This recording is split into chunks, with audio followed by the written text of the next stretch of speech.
And we will be posting this on our website just so that you are aware. And for anyone who's not able to take part, or if you wanted to revisit the conversation afterwards.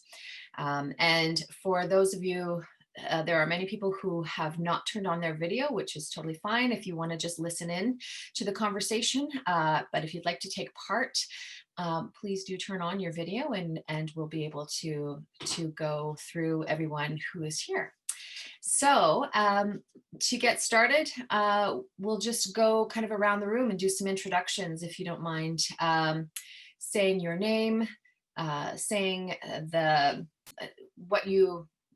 your work, your job title, if you work with an organization, if you're an independent artist educator, and basically a sentence or two about the current state of your practice and the work that you're doing, either if it's what you're doing online or if you're doing anything in person, just a little bit about what your current state is.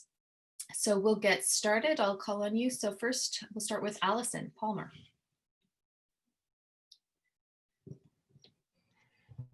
Hi, I'm Allison Palmer. I'm in St. Pierre-Joli, Manitoba, and I work currently I'm working with the Théâtre Cercle Molière, coordinating school programs. And then I forget current situation with, I forget what the rest I'm supposed to say. Just, yes, I mean, you don't have to say anything if you don't want to, but the work you're currently doing, if you're doing anything online or in person. Yeah, well, we're looking for organizing online workshops for kids and festival with, I see Guillaume here, with in correlation with Freeze Frame. So we're going to do an online theater festival is what we're aiming for in May. And yeah, that's what we're working on. Okay, great. Thank you. Brenda. Hi, good afternoon, everybody. I'm in Winnipeg, and I teach part-time at the University of Winnipeg. I work as Associate Artistic Director with Winnipeg Studio Theatre. So my practice involves several programs, which will all be delivered online. I'm currently running a series of Made in Manitoba masterclasses, which shifted over into Zoom land come June. And I'm also running a youth musical theater program called Broadway Without Borders. And we're actually premiering December 2nd, our first Zoom musical next week through Winnipeg Studio Theatre and a company in California. We're partnering with them. And my university dance practice is going to be delivered online beginning January. So kind of finished the term online last year, and we'll be flipping it back into my living room dance studio space starting in January. Yay! Great. Thank you. Cheryl.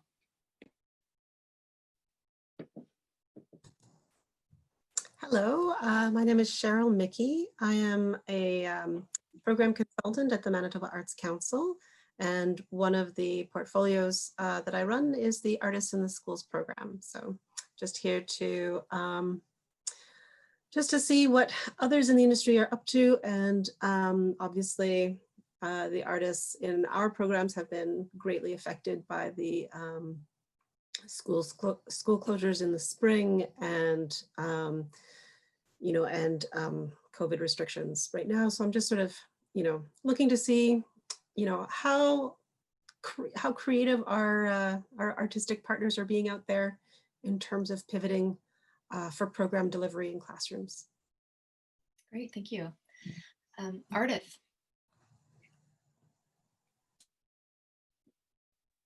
Sorry, had to unmute. Can anybody hear me? Yes.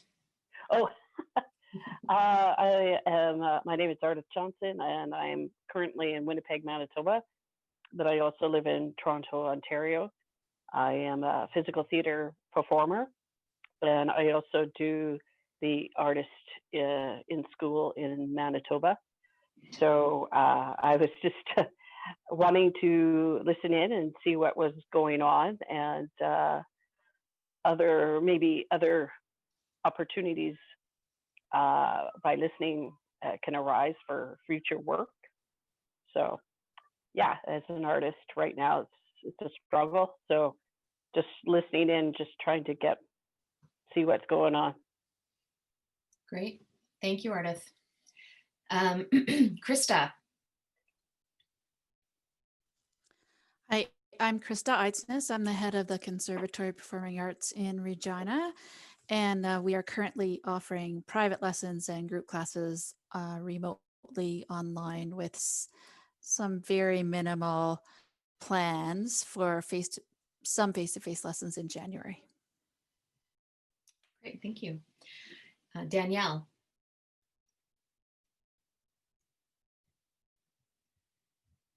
Oh, you're muted there, Danielle. Okay, I unmuted. Yeah, now you're good. Okay, hi. I'm Danielle Jaworski. I'm a person of interest and I'm not a criminal.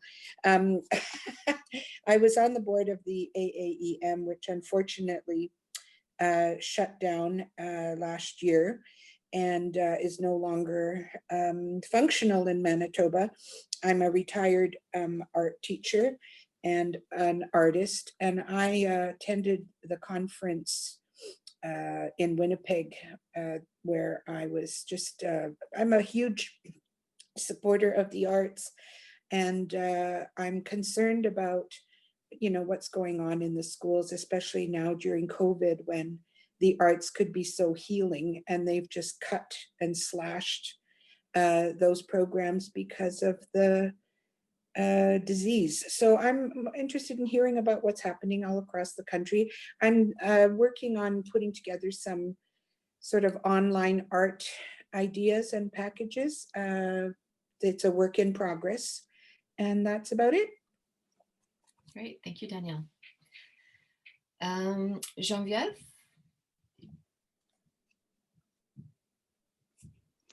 Bonjour, I'm coming to you from Treaty 1 territory, home of the Métis Nation, sorry. I'm the artistic and general director of the Théâtre Sac-Molière, so I'm working with Allison. We have switched everything over to digital as far as our classes, and I'm just here to listen in on what's going on, and super interested in meeting and hearing all the stories and ideas that may come out of this. So, bonjour. Wonderful, thank you, welcome. Guillaume. Hi, so my name is Guillaume. I'm the coordinator and I run some workshop for Freeze Frame. So right now for us, the situation, if we kind of waiting for the workshop, like we are preparing like some online content to be able to run some online workshop. And so far we have a lot of difficulties to reach teacher as they're kind of overwhelmed with the situation in the class right now. Okay, thank you. Hope. Hi, so I'm kind of here wearing two hats. I'm the outgoing artistic director with Sarasvati Productions, and I also teach at the University of Winnipeg. For Sarasvati, we have navigated everything to being online. We're in the midst of a virtual school tour right now, which has been very interesting. And all of our workshops have been adapted to be online. And at the university, I'm teaching everything online, and we're supposed to do some in-person rehearsals in January, and we're waiting to make sure that that's still going to be feasible. All right, thank you. Joyce.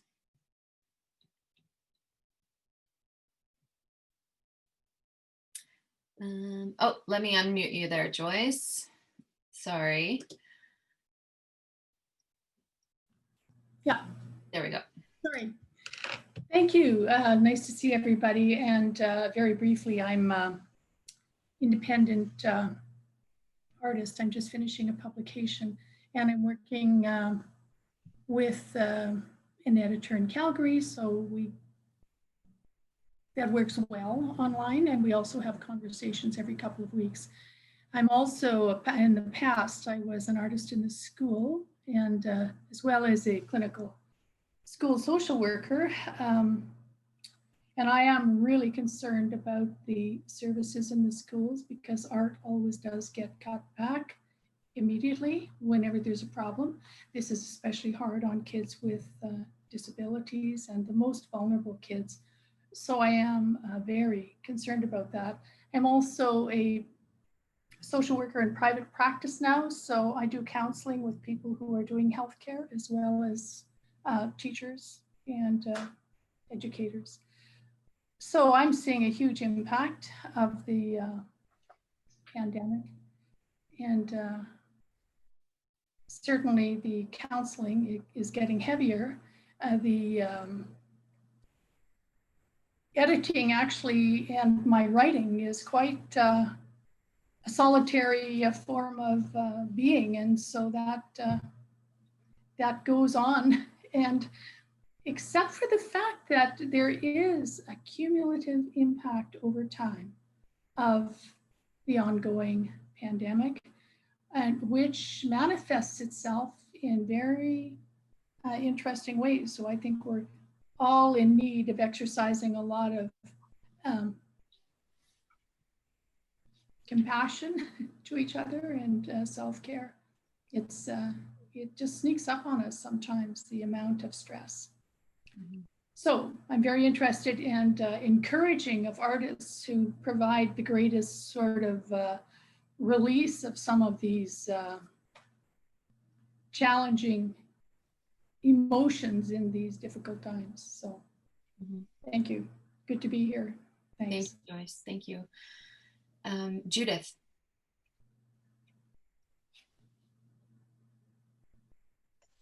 Hi, I was at the Vancouver, the BC Yukon meeting as well, and I'm mainly a fly on the wall. I'm from Toronto, and I'm representing CODE, which is the Council of Ontario Drama and Dance Educators, the subject association for teachers in Ontario. We're basically trying to get a sense of what's going on. Certainly teachers in this province are struggling, particularly with online learning. You probably know that we have a virtual school in the Toronto board with so many thousands of kids, many of whom never turn their camera on. Anyhow, I'm just here really as a listener more than anything else. Thank you, Judith. Lana. Hi, everyone. My name is Lana Wilson. I'm at the Mackenzie Art Gallery in Prince Albert, Saskatchewan. That's an hour and a half north of Saskatoon. We're Treaty 6 territory. For the past almost 2 years, I was the acting director curator of the Mackenzie Art Gallery, but just last month, I returned to my permanent role as the gallery educator. The gallery was closed for 4 months during the beginning of COVID, from March through July, but I'm really proud to announce that we were able to be one of the first galleries in Saskatchewan to reopen with all new exhibitions at the beginning of July. We also ran a really successful and I feel very innovative Métis artist mentorship program with 2 artists, an experienced artist and an emerging one, Leah Dorian and Danielle Castle, who created 5 outdoor art installations around the city in the summer, just in case all galleries were going to be closed all summer. And so we're pretty proud of that. We received some good grant funding from that, from SaskCulture. And that's just wrapped up now. At the moment, I feel like we were able to adapt with a lot of work to virtual programming, and we did lead virtual tours for our September exhibition. We've just opened new exhibitions now for October through January, and we're creating virtual content for that. The problem is that we're having trouble letting teachers know about that. We're using all of the channels that we can think of, but I feel like many of you have indicated, I feel like the teachers are overwhelmed and, perhaps not, able to be, reached with these, resources in the way that they might otherwise be. We normally have a robust outreach education program working with different groups. That's been difficult to maintain. We are creating kits, but we're finding that, of course, with the need to provide every single material inside the art kits, the cost is quite prohibitive. And because some of the groups that we work with, the majority of them are low income or marginalized groups, it's getting expensive to create the kits because we cannot assume that either the students in the schools or the participants in the organizations, we can't assume that they have any art supplies utilize at home, even things that we might take for granted, like glue sticks or scissors. And so we're currently, working through those challenges in creative ways. So I feel like we have a few good options, just having a little bit of difficulty reaching the community. But we're working on that through attending more community meetings where we can network with social support groups throughout the city. So that's where we're at. We've also been able to put some exhibitions online and have been doing more online artist talks. And yeah, that's where we're at. Wow, thank you so much, Lana. Fantastic. Laureen. Good afternoon, and thank you. I am coming to you from East Central Saskatchewan. Hello to my fellow Saskatchewan people. I'm currently serving as the president of the Canadian Federation of Music Teachers. We represent the approximate 3,000 music teachers across Canada. Think piano teacher. We are on the front lines teaching kids beginner instruments and things like that. Our members are navigating, of course, through the online and the Zoom. These are the teachers that are teaching in the church basements and teaching in their basements and teaching at home. Certainly seeing opportunities as arts programs are cut in the schools. We certainly, we hear about that on our front line as well. And just looking to see how everyone else is managing during these trying times. Thank you for having me. Great, thank you, Laureen. Julie.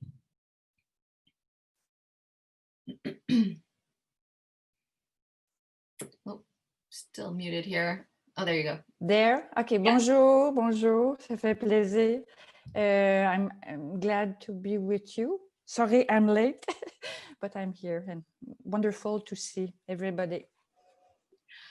Great, thanks. We're just, doing some introductions. Do you want to say a little bit about your work? Yeah, sorry, I know you missed that part. That's okay. Sorry. I'm arts education consultant at Bureau d'Éducation Française in Manitoba. So working with all discipline, dance, visual art, drama, and music. Glad to do this. And I'm also conducting a research on arts education that is not canceled. So it's promoting maybe a new model or models to implement arts education in the classroom. So I would be interested to share the links of our to get going the research. Yeah, absolutely. And there are a few researchers here, but if you're interested, you can add your links into the chat and everybody can access it there.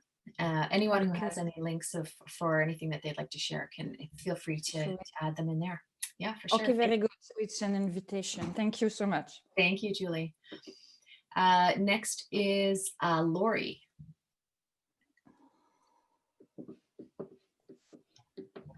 Hi, I'm Lori. I'm a writer and I am the editor and social media person for the Manitoba Writers Guild. I'm in Winnipeg, Manitoba, and we've moved all of our programs virtual because of COVID. And so we're trying to find new ways to reach members that can be hard to reach. I mean, writers are solitary people, then not all of us are internet savvy. So we're always trying to find ways to bring our programs, bring up new programs, and connect our members with other programs from other organizations that can help them. Great, thank you, Lori. Mitchell. Hi, I'm in Saskatoon. I'm primarily a theater, music, and dance performer, but I'm also here for Free Flow as a company member, Chrysalis as a board member, La Viola Theater Company as an artistic executive, Sexual Spacewalk Theater as an associate producer, and then also on behalf of a grief processing project that I'm working with, university representative. Yeah, so kind of here doing a lot of things. Having a hard time, I think, as everybody else is, with making things happen and functioning as a human being. But yeah, glad to hear that everybody else is working away at it and excited to hear how everybody's functioning. Thank you. Thanks very much, Mitchell. Nicole. Hi, everybody. I'm Nicole from the Mackenzie Art Gallery. I'm curator of education there. We're in Regina, Saskatchewan, on Treaty 4 territory. And we reopened in August and have most of our programming is still mostly virtual. So we've moved all of our programming, most of it online. Our programs for adults and our family program, our Sunday family programs online, as well as our school program. We put a lot of real love and care into developing a live streamed virtual tour program that can be streamed right into classrooms or students can access from their own devices. And like others I'm hearing, it has been very little used. The uptake has been really disheartening, although I understand, I think I know the factors that are contributing to that. We're just preparing a second tour to start in January of a really exciting exhibition. And I'm hoping to hear from everybody about how we can help teachers. Maybe booking a virtual tour isn't what they need right now. I know that I'm putting a ton of resources into developing these support pieces for teachers in the classroom, but I don't think like the concept of even reaching out is something that's realistic right now. But we have, having said that, we've also created little one-page lesson plans for teachers as well that they can find on the Mackenzie's website that are curriculum focused and arranged according to grade level. So they can just grab a quick art lesson plan and implement that into the classroom as well if they can't afford to book a tour. So we're just kind of seeing, and we've started slowly welcoming audiences back in for programs, very small. Our family program, we just did our first one last week. And that was really great to have people making art in the space again, but we all know the amount of work and preparation that needs to go into making sure everything's safe to allow audiences back in person into our organizations as well. So all the while still trying to maintain a virtual access, especially now. I don't see that going away actually ever. I'm really pumped about how much more accessible we can be virtually with our digital engagement. It's just a matter of making sure we're doing the things that actually fit the need. And I don't know if we're doing that right now. So I'm really excited to hear some ideas. Great, thanks very much, Nicole. Phoenix. Hello, everyone. Nicole, I'm totally on board with you. This is something that has had an uptake, but is not going anywhere anytime soon. And we need to get literate in this real fast. I'm Sun, I'm Director of Voice of Purpose. We're currently doing a research project that spans across Canada and the US, looking at the research question, what does it require to attract and retain the engagement of artists in digital learning environments?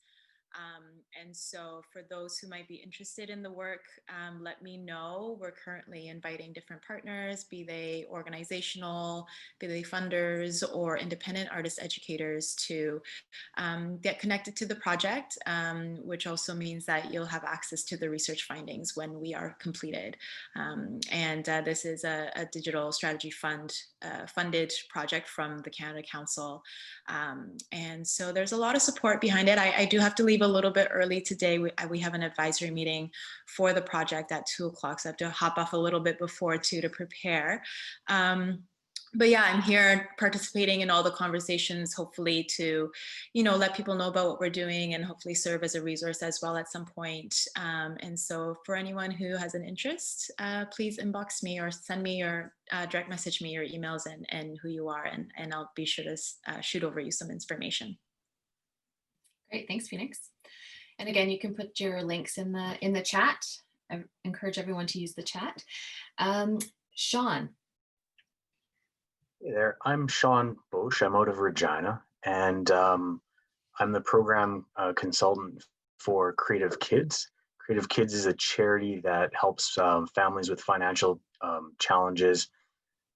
They can access funding through us in order to pay for things like creative activities like dance and music lessons, art classes, and cultural lessons.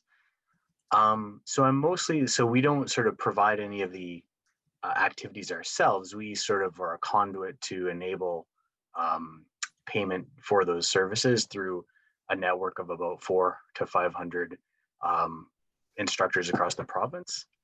And so I'm more here to get a sense of like the environment that what this looks like right now.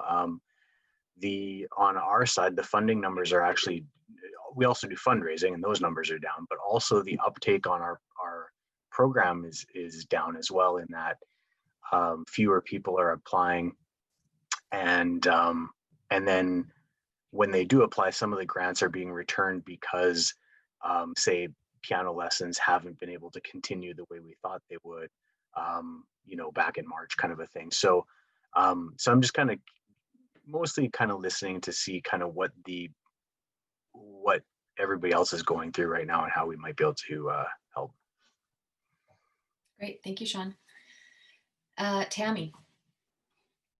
Hi, I'm Tammy Kosterski. I'm a dance studio owner in Yorkton, Saskatchewan, as well as I'm a teacher with Dr. Brass School, and we have created a performing arts program there. It's a new program this year, and so I am developing the performing arts program in which students have their academics in the morning, performing arts in the afternoon, and so learning in and through the arts.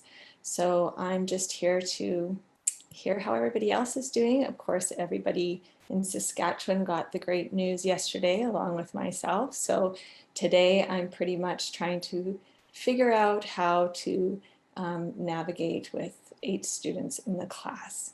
So that's what my day is. And I also have to leave a little bit early, so my apology ahead. Yeah, thank you. Thank you, Tammy. Yesterday we were chatting with Alberta, and Alberta had similar news the night before about shutting down all the grades, I think 7s to 12. So interesting timing for these conversations, but that's why they're important. Is there anyone else who I've missed who'd like to introduce themselves? I think we've got everyone who's on video right now. Great, well, I will send it back to Douglas to ask the next part of the question.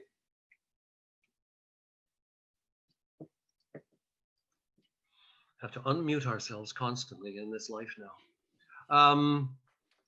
Thank you. This is a really fascinating to see the cross-section of work being done under these circumstances too, and all the different circumstances and the way in which people are making use of extraordinarily limited sometimes resources, and at other times finding resources that actually move them along. That's just very, very good to see under these, as we have to live with this. We have to live under these circumstances at the moment.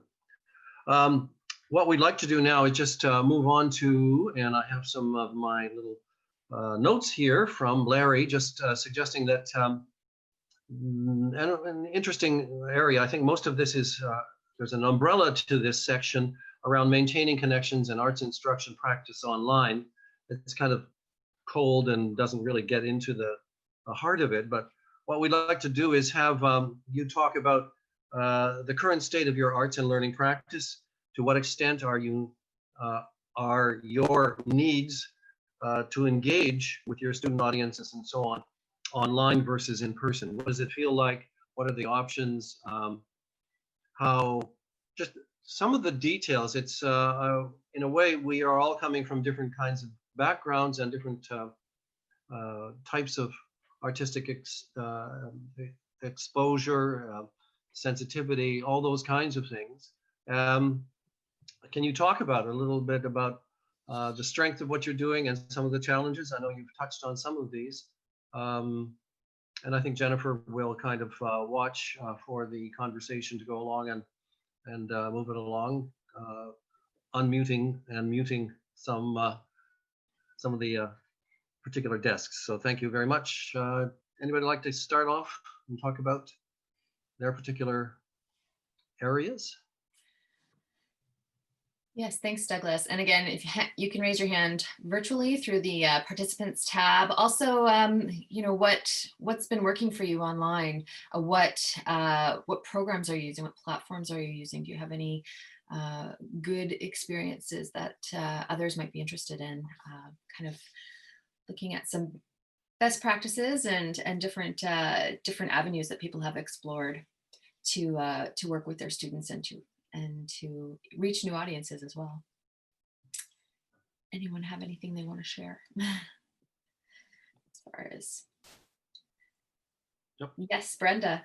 Hi, I'm just, before I have to bolt out, I just discovered something for all the music teachers out there, the usage of Audio Bridge. And it's a tool, probably most of you are familiar with it, but for those that aren't, it's a wonderful tool where you can record your vocal line with a bed track in 2, 3, 4, 10-part harmonies, send it off to your students, they can add their voice to it, and we can compile virtual music harmonics that way. And it's actually a really great free download. And we're actually using that as one of our bed tracks for our virtual musical, because as you know, Zoom, the process of Zoom, nothing aligns. If you're playing music at one end, you're singing at another end, we're not in synchronization with each other. So that was a new tool that I've just utilized these past few weeks, and it seems to be serving the music educators world quite well. But I know there are other products out there. But anyway, personal support for that product. Great, thank you, Brenda. Thanks, anyone Brenda. else? Yeah, anyone else who has, I know the latency issue with Zoom, with so many of these different programs has been an issue. Anyone else have found new ways to kind of deal with that, or new platforms that they've been using, either through music or dance or even drama? Yes, Lana. Sorry, not dance or drama, but I will say to Nicole Nugent, I've really enjoyed how innovative the Mackenzie has been with their online programming. Man Art Gallery, we were feeling a little bit proud of ourselves 2 weeks ago. We were able to host an online artist talk. None of us are particularly tech savvy, but we used a product called Restream. And using that, you know, one of our volunteers using the program for the first time was fairly easily able to help us do that online artist talk. And so the artists were together in the studio, separated, of course, distanced. And so he was able to switch the stream from showing the artists live in conversation, and then he was able to, you know, put a little screen in the bottom corner to switch between it where it was the PowerPoint slides. And then also, because we were doing that live on Facebook, he found that it was fairly simple to, you know, put the Facebook comments that were coming through like at the bottom of the screen. And so, you know, we were pretty impressed with that as new users. And so that was called Restream. So yeah, artist talk with PowerPoint, and then some comments coming in. So I would be very interested to hear what other people are using, you know, for that kind of like broadcasting, I guess. Mm-hmm. Thank you, Lana. Anyone else using an other similar program with success?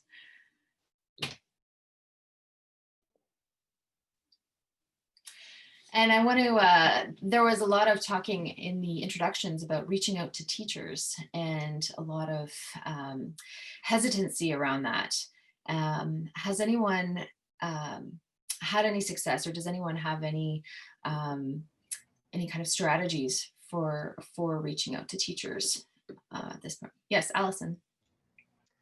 I've been having the same issue as everyone.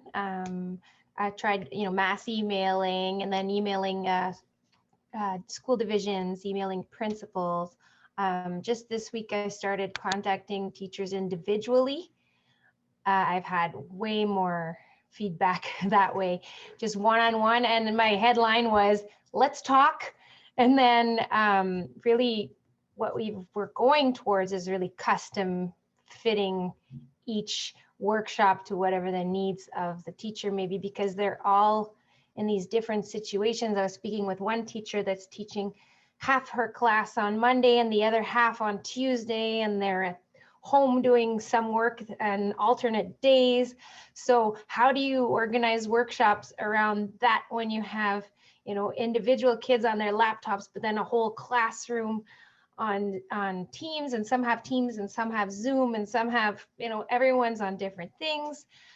So I really feel like this year there's no other choice than to go one-on-one, talk to the teachers that usually support your organization, and see how you can best help out that way. Right. Yeah. Thank you, Allison. Joyce.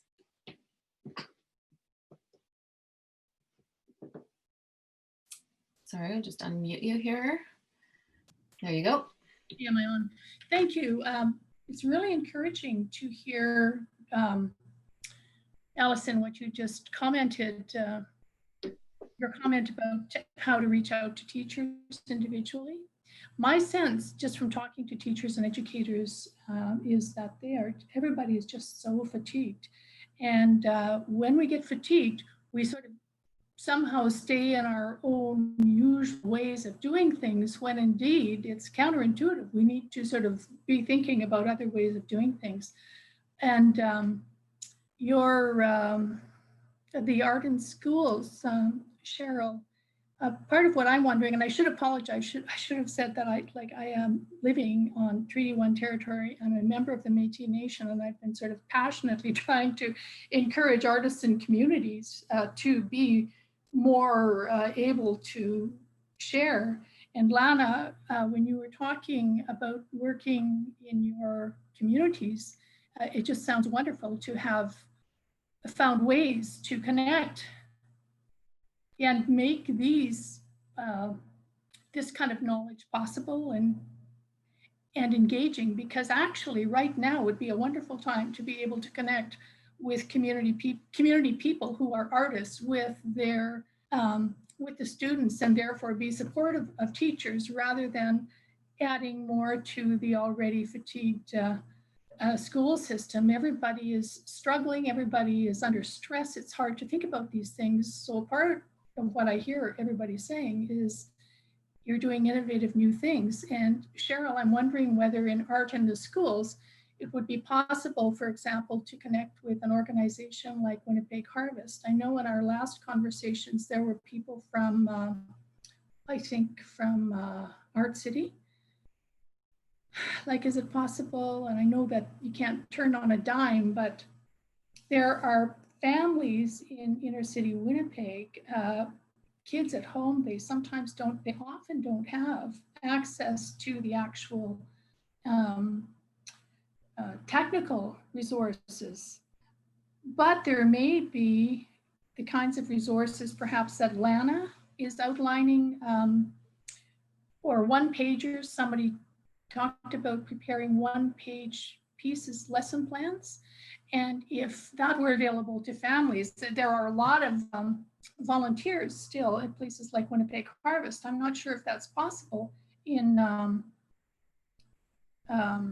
like, because of our COVID restrictions, it isn't possible to do sort of in-person training, but that one-page resource, something that parents can take and that they can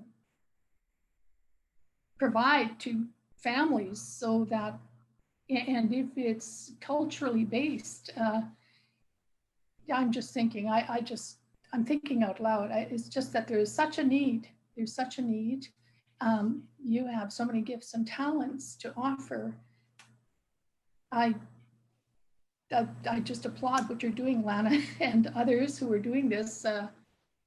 It's hard to think in different ways when we're all stressed. Yeah, that's true. Thank you. Thank you, Joyce. We had Nicole had her hand raised, then Cheryl, I'll go to you after that. Yeah. Yeah, I think it's really interesting to see what, like, the breakdown in communication and the fact that we are all virtual has done to our practice, and even my attitude, because in the past, I've been told that the school boards don't want us reaching out directly to teachers. even ones who we have, who have booked multiple tours or we have their contact information. They really want to streamline all of the information through the arts consultants. And that is significantly limiting. And it's actually made me turn into a little bit of a rebel this year, where I'm getting frustrated. I know that the arts consultants are spread way too thin. They're trying to be creative and innovative at this time too, and I know how much it takes to be able to do that. So I have been more sneaky in terms of my communication, and I feel like that's it's still not giving me the results, because that fatigue that you mentioned, Joyce, it doesn't combat that. And I don't know, like, I think there's so much innovation happening right now. I think that the way we communicated before doesn't work anymore. And I don't know what the answer is, but if there's a new framework that we can use to be able to communicate what we're doing and what we have to offer. And you're right, I can't remember who it was that had said like that they had to change things and be actually, Allison, you mentioned you had to really like formulate your program to the needs of the teacher. And we found that too. We have like a set program, but we didn't want to speak to more than 30 students because the engagement levels go down. You can't have as many people participate and it can't be as interactive. But heck, this teacher's saying, I have to to make it worthwhile, it has to be 45 students. So we're like, okay. And so we're making compromises, we're shifting, we're thinking about different platforms that we're delivering things on and being responsive. That adds fatigue on the organizations too, to constantly redevelop and redo things. And I think that that's just something that we need to acknowledge as well. Like I know that it's everywhere. I keep telling my colleagues, the level of creativity and problem solving that's required to do the jobs that we are doing in this world right now, it's just gone through the roof, and it does create tired people who still want to be inspired. But I don't know what the answer is. Anyways, I'll get off my soapbox, but those are some of the things I'm thinking about. Thanks, Nicole. Yeah. Cheryl and then Julie. Yeah, just I wanted to just ask for a little bit of clarification from Joyce. You had this thought of reaching families directly, say through, for example, Manitoba Harvest, that kind of thing. Yeah, I'm just so you were thinking of an option to provide an arts experience through that. I just want to clarify that with you. Oh, sorry, Joyce. I had unmuted you and then here we go. There you go. Cheryl, I guess what I'm thinking is that there used to be, like your artists through Artists in the Schools have such innovative and great stuff. Could that kind of material be somehow translated into, say, one-page sheets or something? I know in the past I've done curriculum development within communities, going to different communities and developing curriculum, and then we made it so that you could provide one-page sheets that were culturally based in the community with the story beside it from within the community. And I'm wondering whether it would be possible. I'm not saying you could. What I'm saying is, could someone translate some of their materials so it would be directly available to the families through community resources like Winnipeg Harvest? Because as other people were describing within the school system, schools are very large bureaucracies, and there are all sorts of rules that have to be followed. And having worked in one, and when I started working in schools after doing freelance writing, one of my colleagues said, it's kind of brutal sometimes working in schools, and it really is hard. Like, you have to have in any sort of organization, you have to have boundaries, guidelines, because we all need to work together. However, in this kind of a situation, I guess I just wonder, there's such rich resources how they might directly be used within the community, because the need is so high. There's a tremendous increase in family violence. There's a tremendous increase in the need actually for ways to express and simply deal with a lot of the fatigue, with the emotional distress that children in particular are feeling. So Cheryl, I'm just thinking out loud, and I'm not sure what's possible. I'm just thinking that there are all of these artists and there are all of these needs, and how can we translate it in the midst of our all being fatigued ourselves? I mean, and the expression, grief is so huge now, and the most healthy way to deal with this from a research perspective, I've listened to interviews of psychoanalysts. The most helpful is to just sort of bear witness and express. And so I just... Thank you. Actually, I do... Perhaps this will add frustration to your situation. Sorry. No, not at all. I'm actually, very pleased to hear new ideas, because of course we too are looking for new ways that we can look to support our artists through this time. And so, yeah, this is a new idea that I hadn't thought of before. So I appreciate that. Thank you. That's interesting, Joyce, as well. Someone in, I think it was our BC conversation, they're doing exactly that with, food baskets going into the communities. They're adding in arts activities and arts packages for students. So some of these, there's crossover there. That's great. Julie. Thank you. I have a second invitation to all for teachers, schools, artists in Manitoba. We have a grant. In the past, it was a Music Month grant, but we asked to be equitable with all arts discipline. So it changed, and it's very short term, and I send the message in the chat box. So it's an arts education grant. It's a possibility to the goal is to foster creativity and arts creation and to work in collaboration with an artist. The deadline is November 27. Please share with the school. I know it's very short term, but with COVID, we had discussion, and finally we had this opportunity, because I think it's a time that somebody working with a classroom could be very helpful and in all dimensions. So the invitation is there, and if you can share, I would be pleased. Thank you. If you have questions, let me know, and it's on the website, Manitoba Education, in the arts education web pages. That's great, thank you. And we have a directory of funding, so we'll add that to our directory, and also we'll share that on social media as well.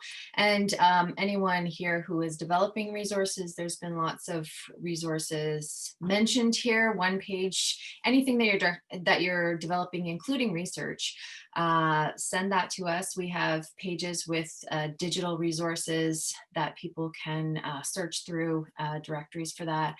And like I said, funding directories, and we have pages of research that people can also access on our website. So please do keep us in the loop and send us whatever you've got, because we're happy to help get it out there for you in any way that we can help. Lana. Thanks all. I hope I'm not dominating the chat here, but I thought maybe talking about some concrete facts and figures and dollar values might help in response to some of the things that that Joyce was saying. So one of the things that we did to serve one of the marginalized groups that we've worked with in the past, as well as the general community, I will just briefly describe a kit that we recently delivered that we got good feedback on. We got the funding through Culture Days, and we got $700. We were able to produce 50 art kits, and the kits were an extension of the Leah Dorian artist residency that we're engaging in here in Prince Albert. And so what we did is a couple of years ago, Leah she self-published an activity and coloring book that was geared at very young children, maybe I would say like ages maybe 5 to 10, and she made this activity book. And so we licensed, we paid Carfax rates, and we licensed her to reproduce 3 pages from this activity book. And then we put them inside large Ziploc bags. And then, in fact, we actually also bought 30 of the activity books and put them in the kits. There was 3 different kits. They each had a sheet that talked about 12 traditional Métis values and had elder quotes about how that value, contributes to your daily life. And that comes from a recent book that Leah Dorian has published. So there was the Métis values sheet, and then there was 3 activity pages licensed and photocopied from her in there. And then the groups that received the full-sized activity book, they received a small pan of watercolor paints, retail value about $8 with a brush. And another group obtained 3 little tubes of gouache paint with a paintbrush. And then a third group that did not receive the activity book, but we photocopied one of Leah Dorian's images. We mounted it on a thick piece of cardboard and then cut up plasticine, 3 different colors, and gave them a small amount of plasticine so that they could make a plasticine, I guess, mural by, shaping the plasticine and adhering it on top of the image. We found out that we could create watercolor painting sheets by using our Xerox printer, because the toner is non-water soluble, right? It's like indelible toner.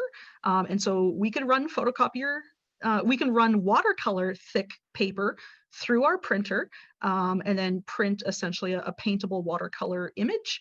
And we did that with images from Leah's book. And then there was a description about the Métis values related to that image. So, I mean, on one hand, I guess maybe that could be interpreted as simplistic, but it was designed for a young audience.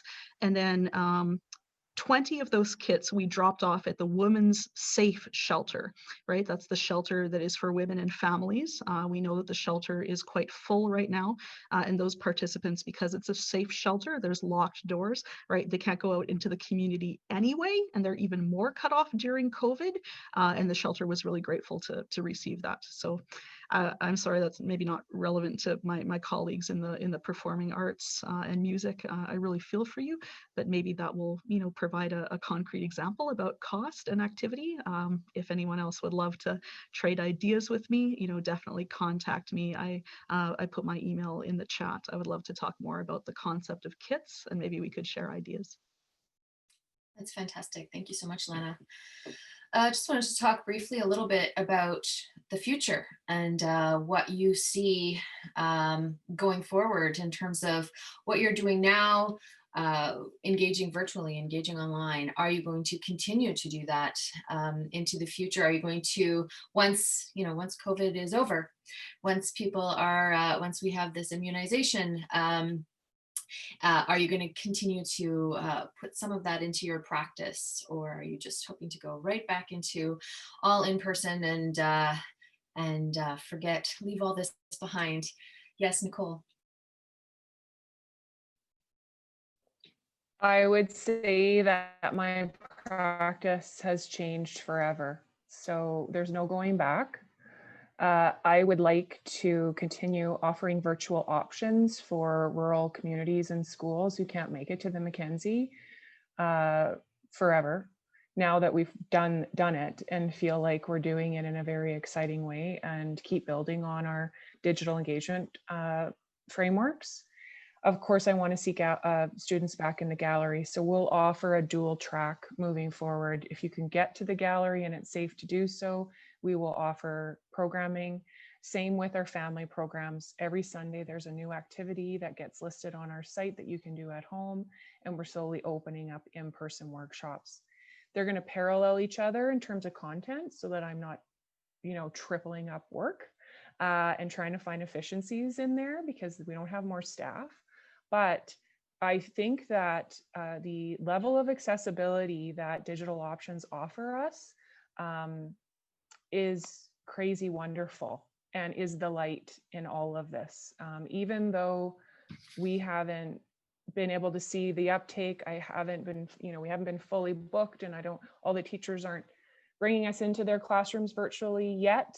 The way we've been able to think about opening up our practice and sharing what we love with other people, that's grown exponentially. So I'm grateful for that. And it's something that I find I do have to remind myself of because we can feel isolated, but like, heck, this is like the most innovative time ever. And we're able to reach people in more ways. So yes, completely transformative. Excellent. Thank you, Nicole. Anyone else want to share? Yes, Krista. So we're one of the paradoxes of this time for us is we've had the same experience as Sean, where because we don't work in a school system, we work with parents and students who want to do arts outside of school, and so our registrations have come down, and yet at the same time our market has expanded exponentially. Like we have a student in Nunavut this year who's taking lessons with us because she can do it online. So it's like, okay, how did that happen?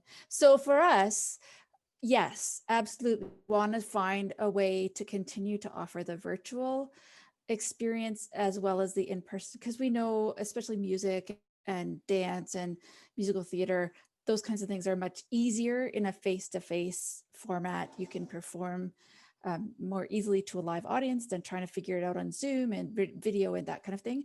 And yet at the same time, we have reached communities in the last 6 months where the parents have come back to us and said, we could never come to Regina to take part in your camps. And we're just so grateful that we got to do this year because it's virtual and we can do it from home and we live hours from you and we don't have anywhere to stay.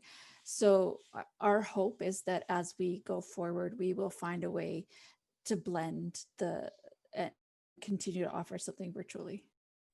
Yeah, and to hop on to what Krista was saying, I'm Erica, I'm from the Conservatory as well. Like we've been finding too that having the online platforms has helped streamline communications with families too that are involved with our programs. Having an online classroom where we're not sending 10 to 15 emails a semester that parents are having to, look through their inboxes for. Everything is all in the online classroom for their students to, or their children to see, and for the teachers to also upload and have kind of control over how that space is used has also been super helpful. So like even when we go back to in-person, continuing having online classrooms is going to also be part of the practice as well. And those online classrooms, are those through Google and through the Meet or? So right. Go ahead, Erica. All of our programs right now are being run remotely through Zoom. And we have a platform set up called CC Community, which is actually just Moodle. It's a non-credit version of what the University of Regina uses for their credit online courses. And it's just been modified, and our flexible learning department made a platform for us to use. But yeah, we're doing our musical theater productions and that sort of thing through Zoom. But one of the great things is a lot of the licensing bodies like Pioneer Drama or Play Scripts and stuff have been providing virtual and remote options and royalty-free productions that have been designed so that it is one kid singing their solo, and then it goes on to the next kid singing their solo. So it's broken up in a way that's intuitive for the Zoom platform. So we've been finding that productions have been pretty easy to find for this format, and especially in the musical theater and theater realm. There's things that we have to do, like kids have to send in recordings now, and we're going to have to, edit those all together in audio editing programs. But yeah, it's all happening. Oh, great, great, wonderful, thank you. Yes, Julie. Okay, sorry. Just to. Oh, you muted again somehow. Sorry. There we Okay, go. now, okay, sorry. To build on what has been said, we are working with the platform Brightspace, and we are starting to convert some courses from ISO to online courses, web-based courses. This one is in development, grade 9 visual art course, because the platform Brightspace is what Manitoba Education is going with right now, just as information. Okay, great, thank you, thank you. Yes, Judith. Although I think that there can be, some of the arts are served more easily through online than, say, drama and dance, I would hope that people wouldn't forget the importance of being together as a community, whether you're in a classroom or in an art studio or in a music room. There's something about being with people that's so important. We need to have that. And also, one of my concerns just with doing so much online, besides students' social emotional development, which is very important, is the sense that in terms of teaching, and I'm thinking about teaching in a classroom, it's less expensive for governments to do that. And you are going to suddenly find that there are many, many teachers who suddenly do not have jobs. Certainly the Ontario government has in place now, certainly for next year, if we're into our normal thing, that 2 courses must happen at the online. This is at the secondary level. They wanted to have 4 mandatory courses. They've got 2. And I think teachers just in general are very concerned about it. So to me, the arts are, they're invaluable, they're important, they should be the main part of our kids' educations, not something that's superfluous. And I just have concerns about having so much online. Right. Yeah. Thank you, Julie. Judith. And I think, oh yes, Mitchell. I was just gonna share a story that we, through Free Flow Dance Theater, we've been connecting over some live streams, and we extended our advertisement sphere to include like North America, and through that we were able to connect with a gallery in Tlaxcala, Mexico, and then we were able to do like a stream to them, and then through that we hope at some point to there's talks about writing a grant to go to Tlaxcala now at some point, like once we have a vaccine. So I think that was kind of a cool thing that arose, something that started in the digital and then may eventually evolve into an in-person opportunity. That's cool. Thank you. Yeah, I think that leads us nicely into this second section, which is, all about making connections. And in the email that we sent you some links to the map and to the directory for online arts instruction. And actually, Caitlin didn't get introduced at the beginning here, but Caitlin is the one who is our main researcher and the database manager. And she is the one who's in charge of the map. And she's going to take us, if you didn't have a chance to kind of explore, she's going to just do a brief introduction on the map and the directory there. Yeah, thank you. So I'm going to share my screen and I'll give you a brief little tour of the map on our website and all the things contained therein. So the map on our website has been up for almost 4 years now, I think. And in that time, it's obviously grown and it's taken on a life of its own, and it's wonderful. And so we hope that it's obviously a valuable tool for the sector. And so just to kind of give a brief overview of how you can use the map for yourself and your practice, it's basically like a fully searchable database presented on a cartographic surface, a map. So if it, at a glance, it kind of gives a really great pictorial representation of the arts sector in your community and across Canada, and kind of looking at communities that are maybe underserved compared to ones that are like really like kind of blooming and blossoming in the arts and education sector.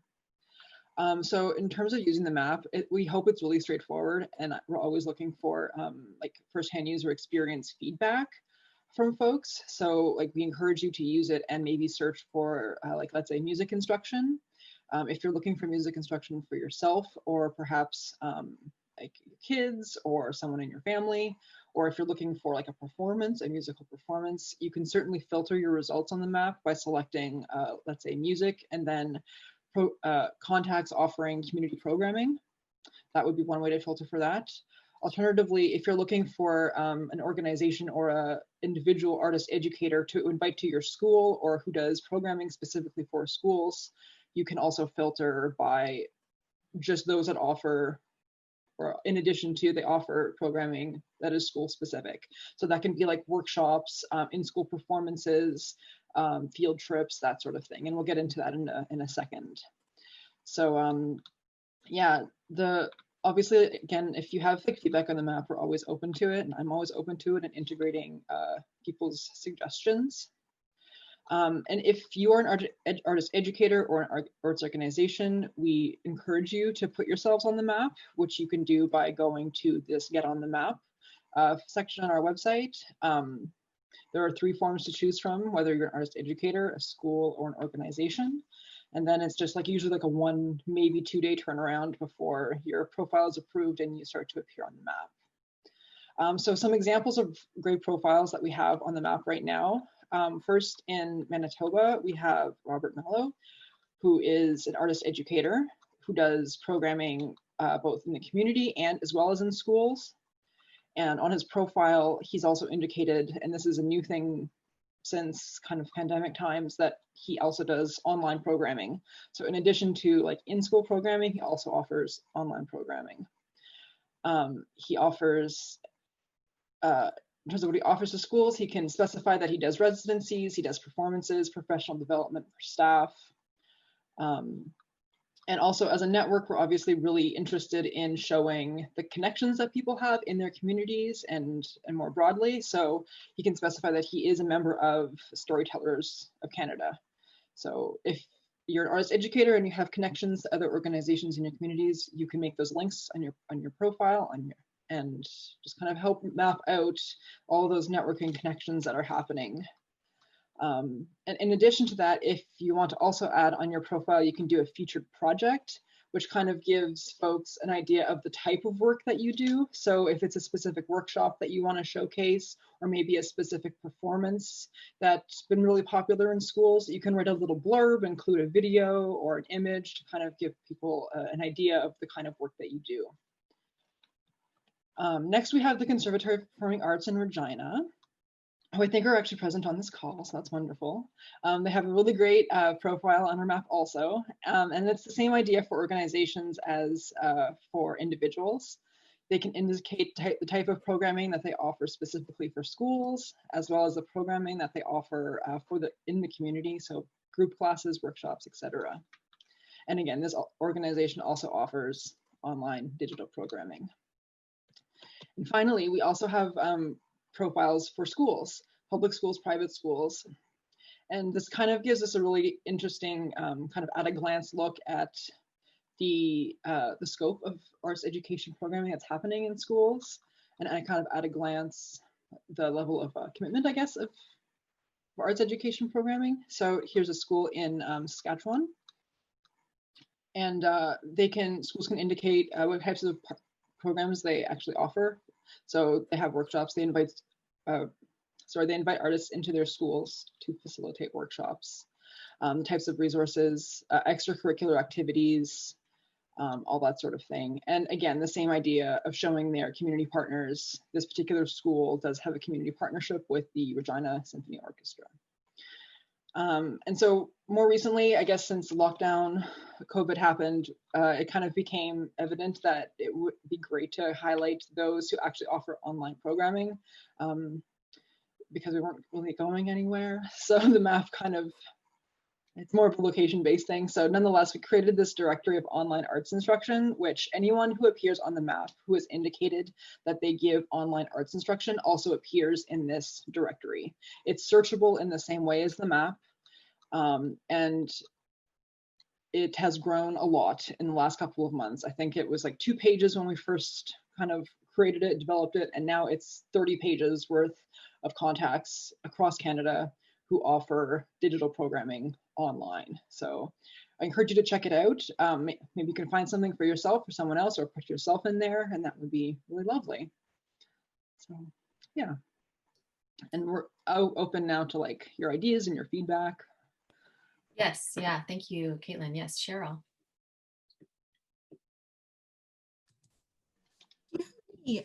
Statistical information in terms of, like, especially with the map, in terms of, do you know how many folks are searching the map? How many folks are able to connect with artists? Like, I'm thinking of teachers, or schools. Are they able to connect to artists through this? Or I'm just wondering if you have any like click data. Yes, so we are actually developing a new interface where people don't actually need to go to the map if they don't want to, but they say what they're looking for, and then the results pull up. It's a little more accessible, because sometimes the map takes a while to load. So it's a little more accessible that way. And also with this interface, we're going to be able to track those exact things. So who has contacted, what people are looking for on the map, if they've looked for that contact information, and then we'll be able to follow up with them as well, saying, did you contact this person? As far as clicks go, the map gets more than half of our traffic in a regular year. When we have our conference year has a lot of traffic as well, but we have about anywhere from 2,000 to 4,000 visits a month. And so, we're looking at least half of that to the map a month. And then, and we're developing that right now in terms of our advertisements and social and getting more people to the map. We've been very, we want to make sure that all the information on the map is current. So every summer we have students who go through and they basically do an audit of all the mapped contacts. Takes them all summer, and just to weed out anyone who's no longer relevant, etc. So and also researching new people, so that we're making sure that all this information is still current. So we're looking at tracking the engagement more, but we know that it is being used quite a lot so far. So yeah. Any other thoughts on how we can continue to develop the map, and what else people are looking for, or how it might help you in your own circumstance, or other kind of tools that we can develop as well that would help. There is we do have teachers reach out to us, and we do have schools that reach out to us saying that they are looking for artist educators, and we're trying to expand that, just like everyone, trying to raise awareness of how to get artist educators in the classroom and to build those connections. So so if anyone has any thoughts on all of that as well, love to hear any. Yes, Douglas. No. Just to add to the whole mapping, the importance of the mapping project, I think, is we're also trying to build relationships with other organizations similar to ours, but we're very focused. For instance, I don't know how many music organizations we have across Canada. I think there's about, at least 15 or more. And I know we have a relationship now with certain music organizations. And this is one of the kind of interesting issues around the whole arts area in our country and in our provinces and in our cities and communities is there are so many layers of involvement. And I think what we're trying to do in a way is make sure that people are directed to the right place for their particular needs, and or we're celebrating their particular needs. And I think that's something that's been very interesting with the website, to see how people have actually sent in notices about some of their activities that we would never ever have thought of. And it clicks. It's like doing this session in a way, in a kind of different way, which is saying, send us your information, send us what's going on, send us some real success stories, send us some videos. There's a resource here, an enormous resource that we actually don't really think about enough. And I guess this has been our commitment network for years now, is how do we kind of make it known, not only providing resources so people can rationalize the need for this kind of work, and the fact that arts in the schools and communities are here to stay, and we want them to stay. And we know funding is difficult, but we also realize that everything I've heard just again this morning or this afternoon has really re-emphasized the fact that somehow artists always are very, very smart in terms of what they can do, sometimes with very little. I was going to ask, how much is some of this costing you in terms of, I have a stepdaughter who actually is teaching online, and the amount of stuff that had to come in order to, and teaching music, of course, and vocal music as well, which is even more fun.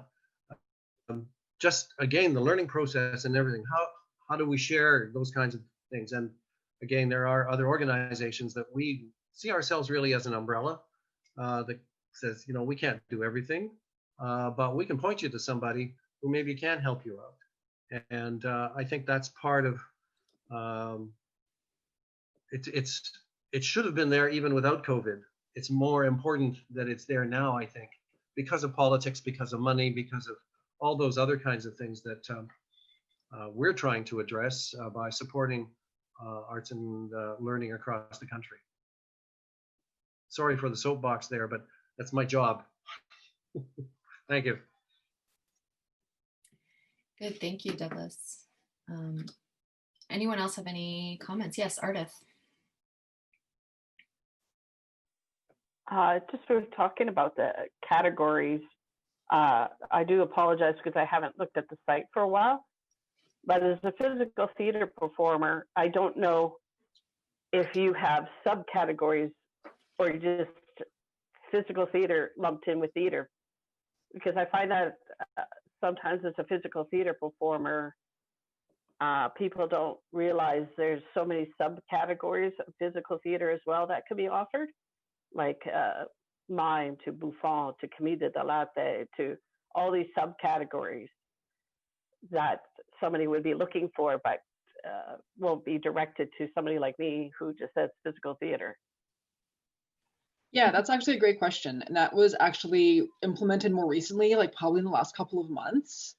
I'll share my screen with you again. It's not actually searchable on the map yet. But what you will see, for example, on someone's profile is under, like, for example, theater, like this person does specifically like improv and storytelling. And under literary arts, they do like poetry, spoken word, and you can specify those on your profile. Because it's so new and there haven't been as many folks incorporating those components into their profile yet. It's not a filter that you can search by yet, but nonetheless, you can specify on your profile that that is like a specific type of theater or a specific musical instrument, for example, that you do practice in. Great, thank you. Anyone else? Sorry, I lost my, there we go.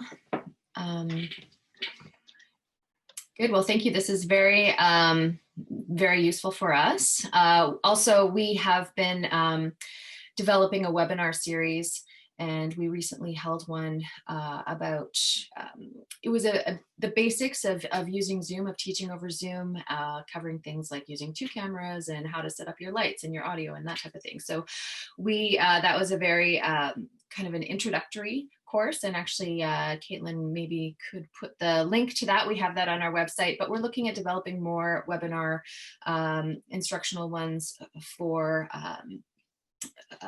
the arts and learning sector. So if there's any specific things that you would like to learn about or that you're interested in learning more, let us know, and we're going to be following up with you with a survey tomorrow as well if something comes to mind. But yeah, I'll just hand it over to Douglas now just to wrap up.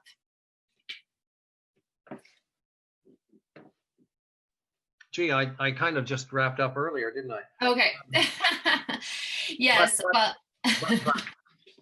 just want to encourage you when you get some of this information kind of sorted through your system, that share it with us and keep sharing. I think and sharing with others. We'll be sharing with others as well as we continue this process over the next few weeks, and then compiling it. And I guess, Jennifer, you'll mention this again. It will be available in written form, as well as copies of this video, as a matter of fact, etc. So we want to stay in touch and want you to stay in touch, and hopefully we'll be building across the country groups of people who are not only interested, but have new ideas, old ideas that have been refurbished and put out there, as well as simply the care and passion that goes into working in schools and with communities. And it's just so important. I'd like to thank you all for participating, and good luck. Keep up the very good work. So thank you, Jennifer.